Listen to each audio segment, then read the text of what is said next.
Wake that ass up. Early in the morning. The Breakfast Club. Yep, it's the world's most dangerous morning show, The Breakfast Club. Charlamagne the God, Angela Yee, DJ Envy is not here, but we have a very special guest. Today feels divine because she is the second release off Black Privilege Publishing. She has a book called Shallow Waters. She's a writer, a spiritual advisor. Her name is Miss Anita Kopacz. What's happening, Anita? I'm so happy to be here. So honored. Thank you, thank you, thank you. How are you? I'm amazing. I'm feeling a little nervous because this is like, it's surreal to be sitting in here with both of you right now. And I'm like just feeling so blessed. You are. You absolutely You're are. a pro at this, so you should be nice and comfortable. Let's talk about Shallow Waters and the meaning even of the title. Yes. So, well, Shallow Waters is about Yemeya. And what's funny is that when I was telling Charlamagne about the book, you know, he had already read the book, and I was like, do you know who Yemeya is? And he's like, I've never heard of her. And I was like, I bet you have. Bet you have. And I was like, you remember the poem from Love Jones? Yep. And he started reciting the poem. And then he was like, oh, are you Yemeya? Yep. Hell no, you must be Oshun. And I was like, it was like, we've been saying her name this whole time, you know, like in our culture.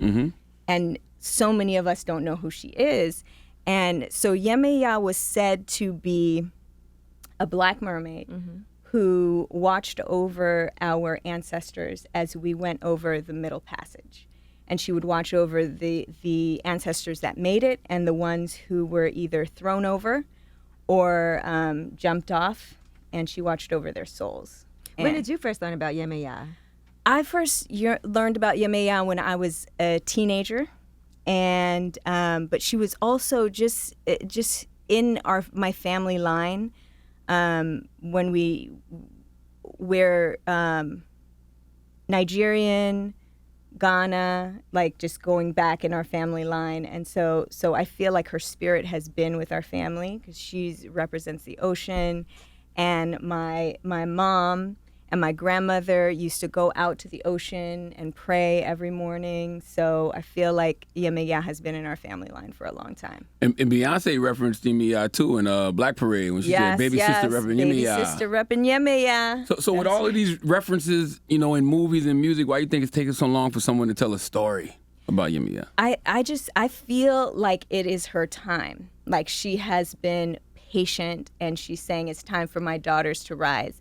For me, I feel very passionate about black women being divine beings. And the world is not going to be right until everyone realizes that. And of course, everyone is divine, but if we can't recognize that black women are divine, nothing is going to be right. Oh, absolutely. I think black women are the closest thing we have to God on this planet. They are God. Yeah. I agree. I agree. That's what I feel. How long have you been working on this?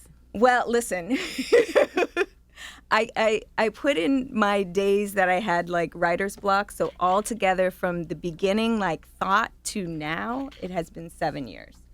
And I had 2 years of writer's block, which I actually put in there because during the time of the writer's block, I felt like it was there because I had to grow into who I needed to be. Like Yemeya. Yep, in order to write the next part.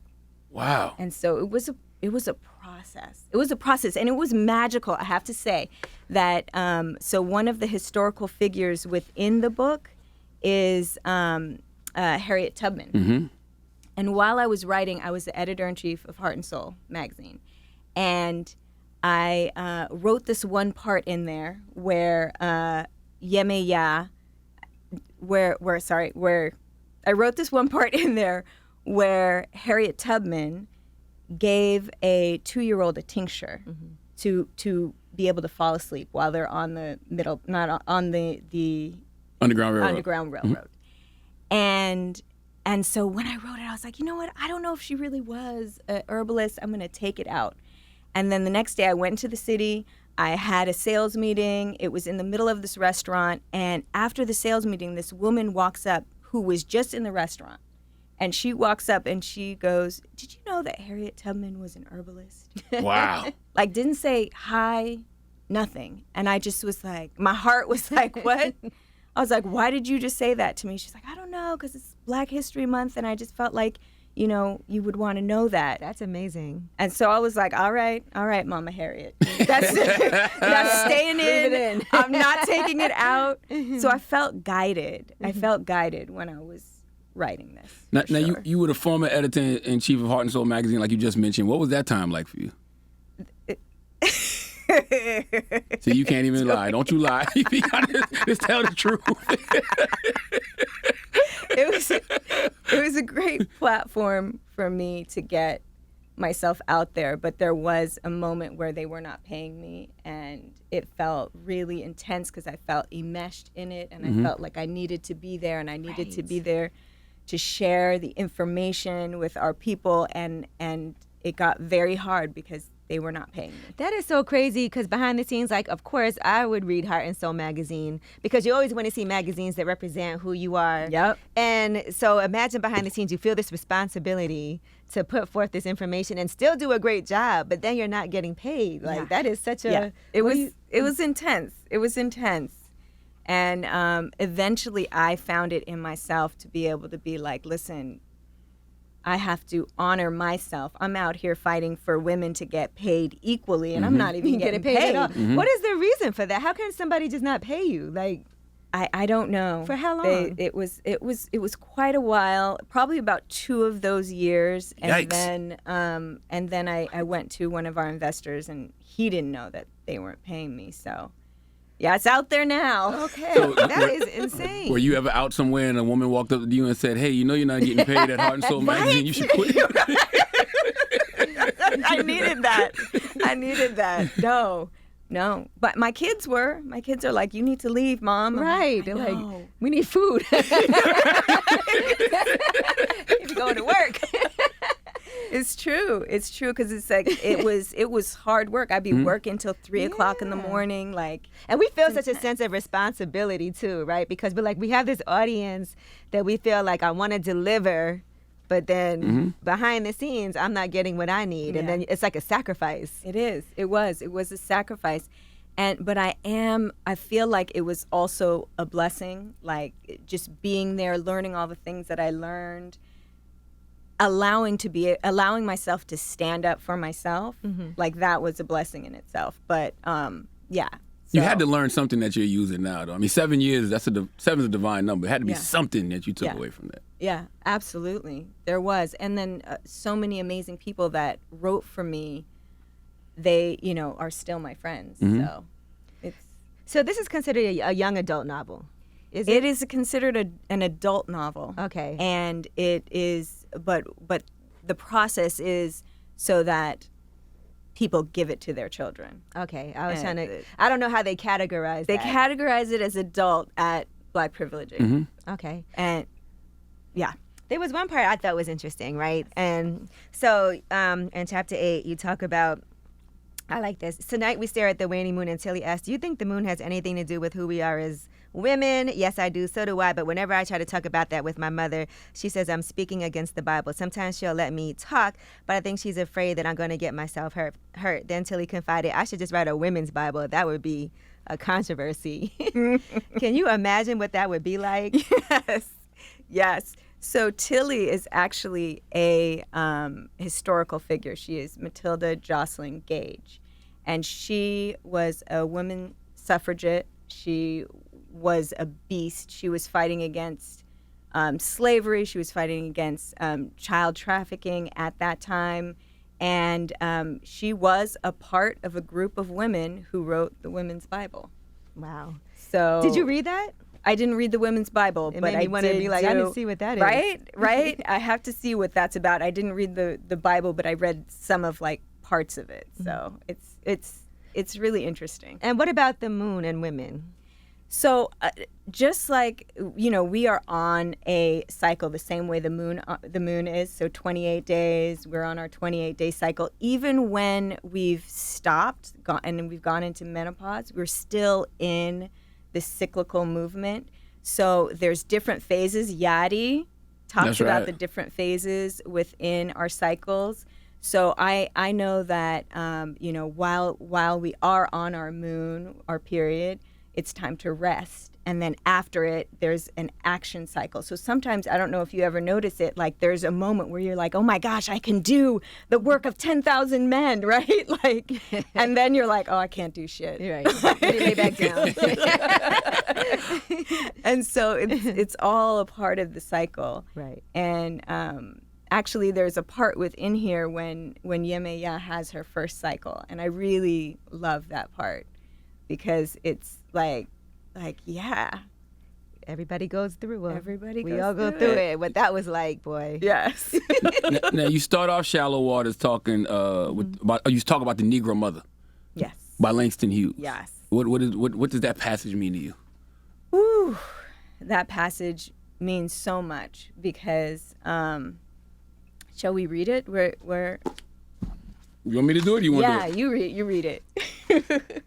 Look at my face, dark as the night, yet shining like the sun with love's true light. I am the black girl who crossed the dark sea, carrying in my body the seed of the free, the Negro Mother by Langston Hughes. That's right.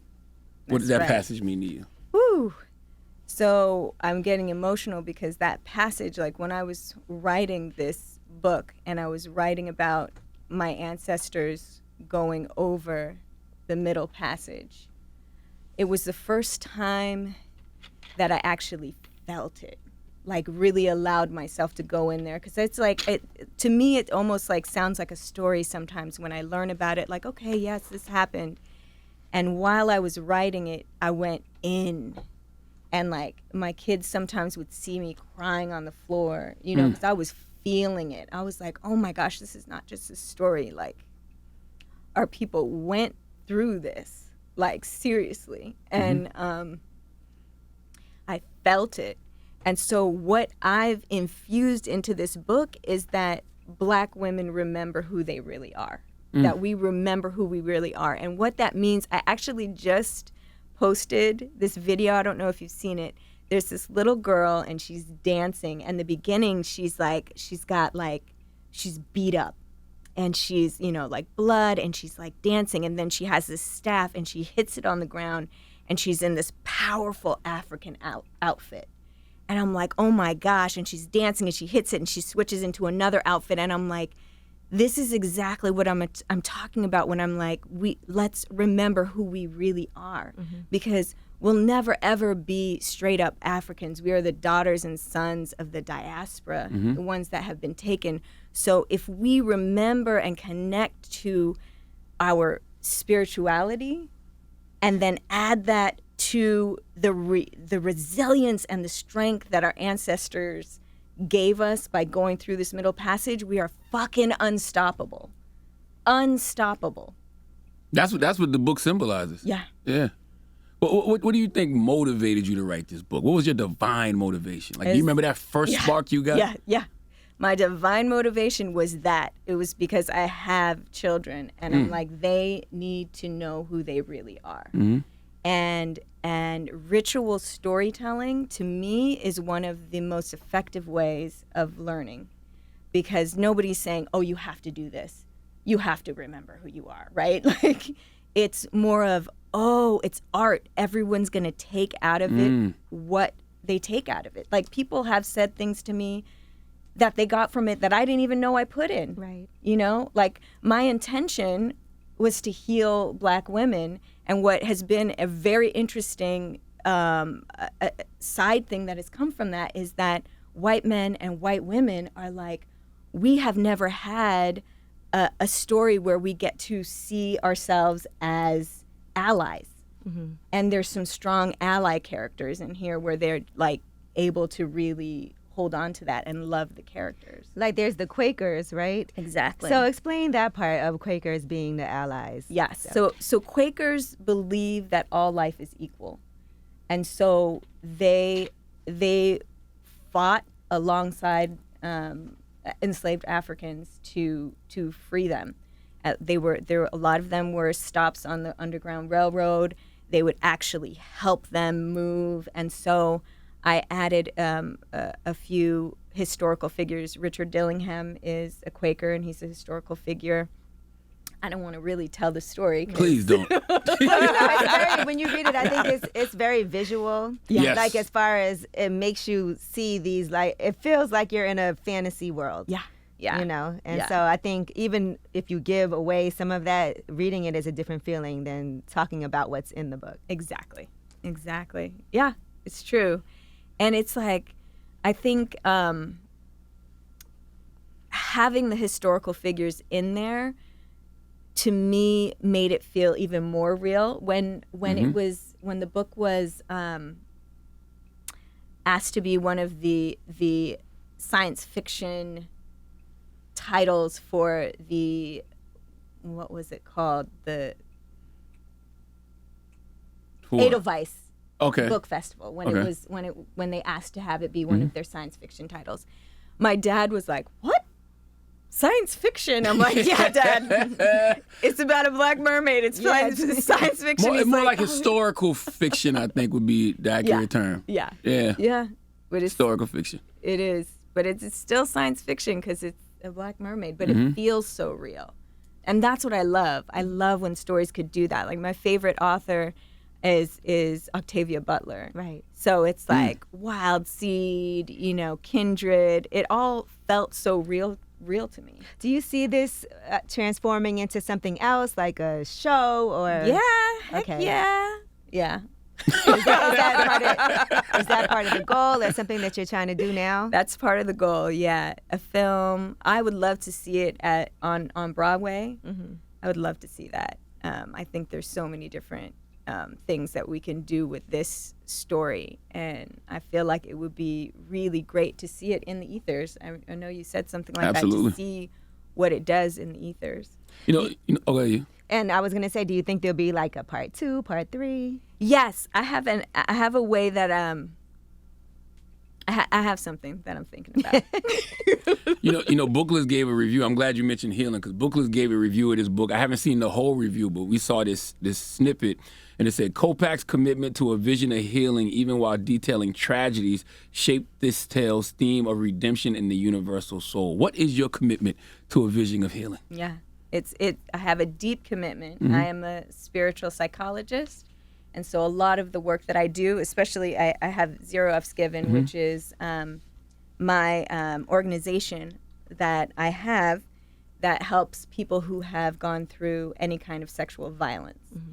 And within this program, we have retreats. I do retreats with the Goddess Wisdom Council, and I don't work with private clients anymore, other than people who come onto our emergence program with the Goddess Wisdom Council. And that's how people can work with me and go to retreats. But I feel very, very committed to the healing of Black women. I feel like I bow at the feet of Black women. I remember when you said that to my son, when you were like, listen, one of the things that I think you need to know as a Black man, and he just started laughing. I'm like, really, Maya? He was like, you need to honor Black women. And mine was just like kind of laughing. And I'm like, yeah, I do it. I mean, my mom is, to me, my mother is God. Mm-hmm. To me, my mother has raised me with so much compassion, so much love, and she is the person who represents God to me. And so I try to do that for the Black women in my life. I'm like, I honor you. I will do whatever I can to help you get to where you need to be, and that is my mission. But we have to be intentional about that, though. That's what I was even telling your son. Is like sometimes we as men, we take that for granted because Black women are always there for us. Yes. Yeah. That's all it is. Very true. Let me ask you, since you've been working on this for 7 years, right? And then obviously we didn't know a pandemic was going to happen. Did that help you? Did that inspire you more? Did that change the direction of anything? Yeah. Well, by the time the pandemic came, so I had already written it by that time, but I still added all in within this time. And so what happened is when the pandemic came and the riots and everything, I was like, it's time right now. Mm-hmm. This is actually the time that I wrote this book for. And let's tell the story. yeah, let's tell the 'Cause it's story. very divine. It was so divine. I was like, it's time. And so I had this call with Yadi, who's our mutual friend. And Yadi was just like, all right, you know, you got to get this out there. And I was like, I'm gonna self-publish it, because if nobody can see this, I'm gonna do it, right? And so I started the whole process of self-publishing. Yadi went to the ocean. She asked Yemeya, what does Anita need to do to get this book out there? And she felt like Yemeya said, give it to Charlamagne. So she calls Charlamagne and is like, listen, I have a book that you need to read. Within 2 days, he calls me. He's like, have you signed yet? And I'm like, no, I haven't. He's like, don't do anything. I want it. And it's just basically history from there. And what's crazy is Yadi. First of all, we got to explain who Yadi is. I call Yadi my sacred purpose coach. Yes. People say, what is that? I just say spiritual therapist. How would you describe Yadi? So Yadi has been my best friend for over 20 years. She has always been like just someone who I can connect with on a deep spiritual level. Like back in the day, people would say we were weird, because 20 years ago, we were doing things that people are doing now. Mm-hmm. So I'm giving readings, you know, like doing all of these things. And Yadi's right there with me, right? We're like mushrooms too? I have done mushrooms, yep. And I actually, one of my most profound moments was going to Peru and doing plant medicine. Mm-hmm. And which I only recommend people do if they feel very, very, very called to it, because it's super intense. But we did ayahuasca? I did ayahuasca. Ooh, how was it? It was super intense. And what happened to me was I apparently, right, well, basically my experience was that all of a sudden I was underwater. And I was swimming, and Yemeya was there, and she was huge, and she just held me in her arms like this, and she kept saying, you can have whatever you want. You can have whatever you want. And so I felt like I was in heaven. That's what it felt like. But apparently, in the real world, what was happening, I was in, like, they said my eyes were going back, and I was throwing up and all kinds of stuff for 5 hours. Wow. And my shaman said, oh, it's okay, you know, like he was telling everyone, this is how shamans react to the medicine. You know, my friend was there. She's like, is Anita okay? Like, what's happening? And he's like, no, it's okay. This is how shamans react. And so the crazy thing is that in the book, obviously I'm not telling the whole story, Yemeya does do plant medicine. And the person who guided her on that is a character named Cora. And in my real life, after I'd written that, the person who guided me on my plant medicine was named Cora. And woke me up the same way. Sheesh. So I was like, am I writing my life here? Like, what is happening? Wow. So Yadi. And so, yes. Mm-hmm. And so Yadi is just this amazing being who can break down what it is. So break down anything that we're going through. She breaks it down like, okay, this is why it's happening, and this is what you need to do to change it. This is what you need to do radically different, she calls it. And so she's brilliant in that sense. So she is this is basically the reason that I know Charlamagne through Yadi. And it's crazy because it was such an amazingly normal thing, because Yadi didn't know that I was about to launch a book imprint. Nope. So that download came to her, and it was just like, oh. So when I read it, I'm like, absolutely, this is something I would love to do. Yeah. And we're here right now. Completely divine. And you know what you say, that nobody can get to you unless they go through God first. That's right. And I completely believe that about myself, too. So I'm like, it's divine. Because it's all connections, right? Yeah. Like, I met Yadi through Angela Rye. Yes. And then Yadi met Angela through me. Wow. Because one of the big things that I do is I teach women how to come back into their pleasure. So I'm a Tantra coach as well. Mm-hmm. And so I was teaching Tantra at a BET event, and Angela was there, and Yadi was helping me. And so that's how they met. And so it's all full circle. Right. Wow. It's all full circle. So why is Shallow Waters for right now? Shallow Waters is for right now because it is time for us to remember who we really are. Like, I know I keep coming back to that, but if we remember who we really are, there really is no stopping us. Mm-hmm. There's no stopping us. What would you say is the biggest theme of the book?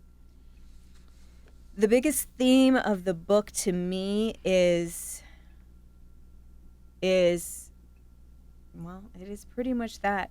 Yeme Ya realizing her powers, like understanding who she is. Mm-hmm. Kind of reminds me of Mary J. Blige in her documentary, saying she didn't know who she was, or the Yeah. power that she had when she was younger. Yeah. Right? Mm-hmm. And that's such a A lot thing. of black There's- women feel that way. I completely did not understand my power when I was Right. young. Sometimes I don't understand it right now. Honestly, We're I have still growing days- into it. I'm still growing. I'm still growing. You know, when I think of all the historical figures you have in Shallow Waters and how they guided Yemi, I wonder what advice do you think our ancestors would give us right now?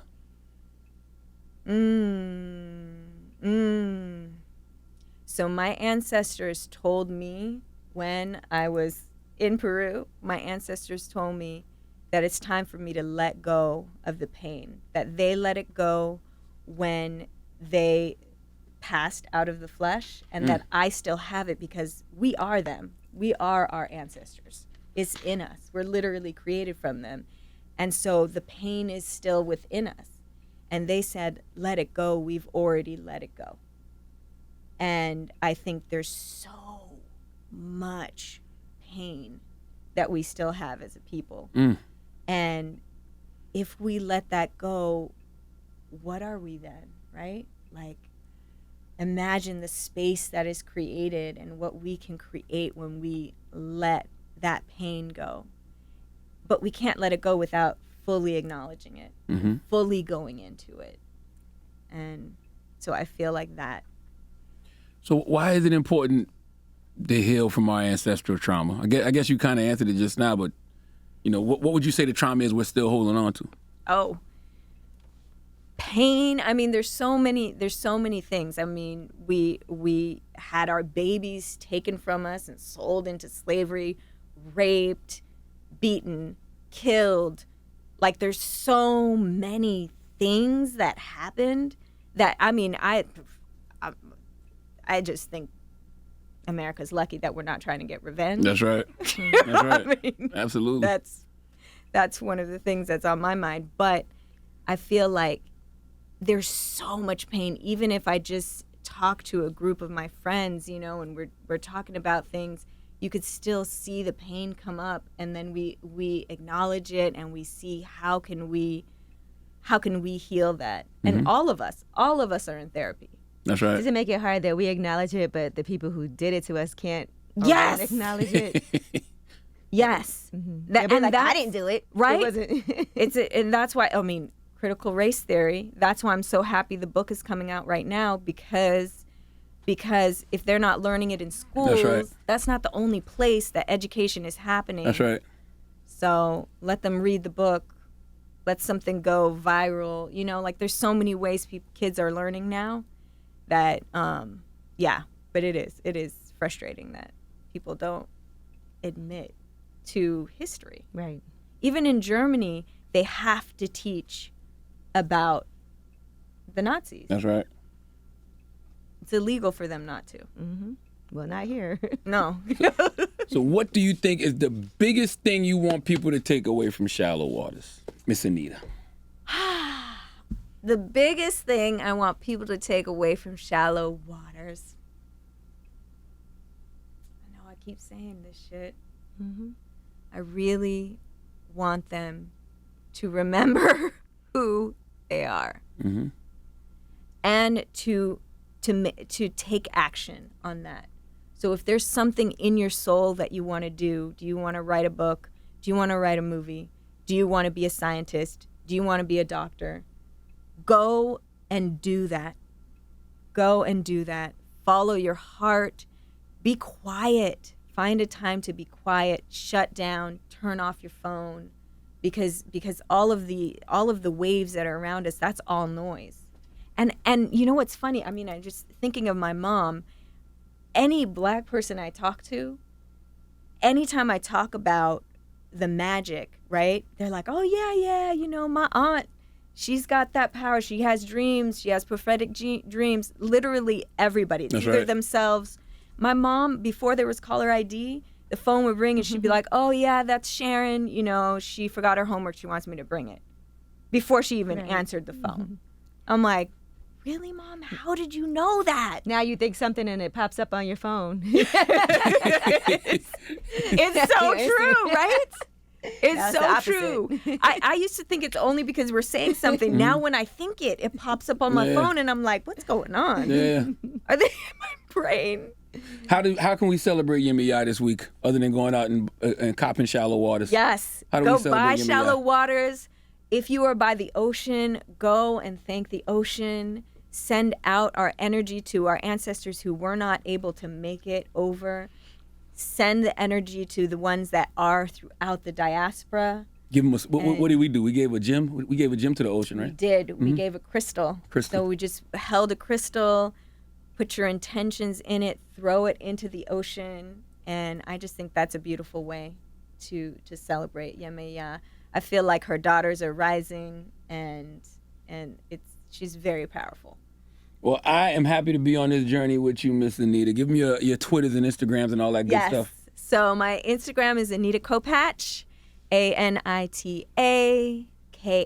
ANITAKOPACZ.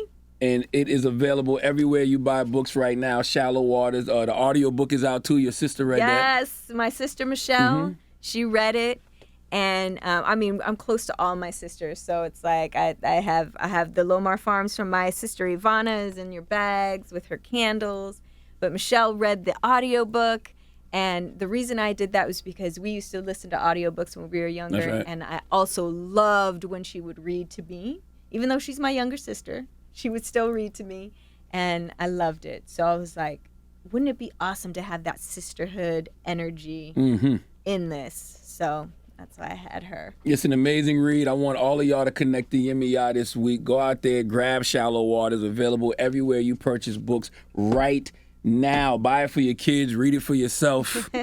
And congratulations again. That's right. Thank you. Miss Anita Kopacz, Queen Anita Kopacz, thank you very much Thank you. for being here. It's The Breakfast Club.